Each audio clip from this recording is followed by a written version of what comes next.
Hello friends, আসসালামু আলাইকুম, welcome to my channel. আজকে রান্না করব বাঁধাকপি দিয়ে রুই মাছের মাথার ঘন্ট। এখানে বড় সাইজের দুটো রুই মাছের মাথা নিয়েছি, বাঁধাকপি কুচি নিয়েছি, একটা আলু কুচি নিয়েছি, একটা টমেটো কুচি নিয়েছি, মটরশুঁটি নিয়েছি।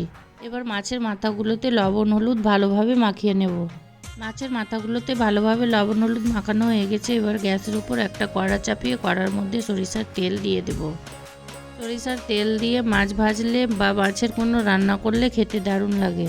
তেল গরম হয়ে গেছে, এবার কড়ার মধ্যে মাছের মাথাগুলো দিয়ে দেব।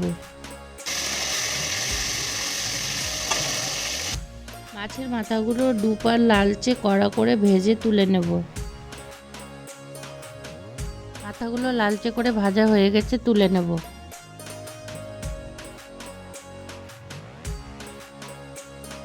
এবার মাছ ভাজা তেলের মধ্যে দুটো তেজপাতা, দুটো শুকনো লঙ্কা ফোড়ন দিয়ে দেব। তেজপাতা ও লঙ্কার কালারটা চেঞ্জ হলে দুটো পেঁয়াজ কুচি দিয়ে দেব।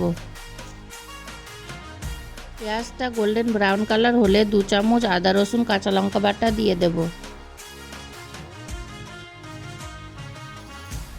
মশলাটা ভালোভাবে কষানো হলে কেটে রাখা আলুটা দিয়ে ভালোভাবে মশলার সঙ্গে কষিয়ে নেব। আলুটা ভালোভাবে কষানো হলে তারপরে কেটে রাখা টমেটো কুচি দিয়ে দেব। তারপর লবণ স্বাদ মতো, তারপর 1 চামচ জিরে গুঁড়ো, 1 চামচ ধনে গুঁড়ো, 1 চামচ কাশ্মীরি লঙ্কা গুঁড়ো দিয়ে ভালোভাবে সব কিছু আবারও কষিয়ে নেব।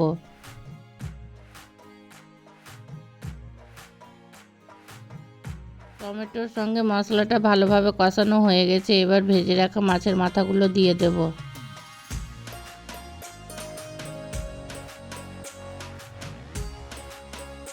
মাছের মাথাগুলো খুন্তির সাহায্যে ভেঙে মশলার সঙ্গে ভালোভাবে কষিয়ে নেব।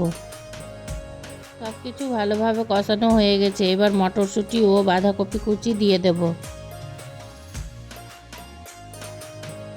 আমি বাঁধাকপিটা ধুয়ে স্ট্রেনারে রেখেছিলাম, তার জন্য এক্সট্রা জলটা বেরিয়ে গেছে। এবার রান্না করতে বেশি সময় লাগবে না।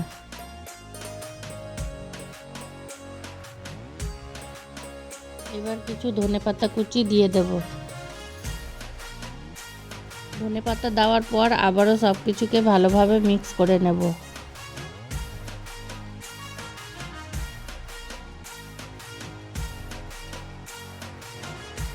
রান্না হয়ে গেছে বাঁধাকপি দিয়ে আলুর ঘন্ট। দেখুন আলুটাও ভালোভাবে সিদ্ধ হয়ে গেছে। এবার একটা পাত্রে গ্যাসটা বন্ধ করে ঢেলে দেব।